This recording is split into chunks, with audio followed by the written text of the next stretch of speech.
शुभोदय सर्वांना, मैत्रीपूर्वक जय भीम। आज श्रावण पौर्णिमा। सर्वप्रथम श्रावण पौर्णिमेच्या सर्वांना खूप खूप मंगलमय शुभेच्छा। आज आपण जाणून घेऊया श्रावण पौर्णिमेचे महत्त्व, कोणकोणत्या विशेष घटना या श्रावण पौर्णिमेला घडल्या होत्या त्या आज आपण जाणून घेऊयात। डाकू अंगुलीमाला तथागतांना शरण आला, तथागतांनी धम्माची दीक्षा अंगुलीमालाला आजच्याच दिवशी म्हणजे श्रावण पौर्णिमेच्या दिवशी दिली होती। ती घटना आजचीच आहे। भंते आनंदांनी अर्हत्व प्राप्त केले, ते देखील याच श्रावण पौर्णिमेच्या दिवशी।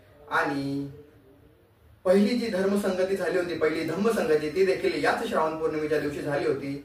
आणि सुदत्ताने अनाथपिंडकाने 160 सुत्त मुखोद्गत सांगितले होते, ते देखील याच श्रावण पौर्णिमेच्या दिवशी। अशा विशेष घटना या श्रावण पौर्णिमेच्या दिवशी घडल्या होत्या, म्हणून आजच्या श्रावण पौर्णिमेला खूप विशेष महत्त्व आहे। सर्वांना पुन्हा एकदा श्रावण पौर्णिमेच्या खूप खूप मंगलमय शुभेच्छा। तुम्हा सर्वांचे मंगल हो, कल्याण हो।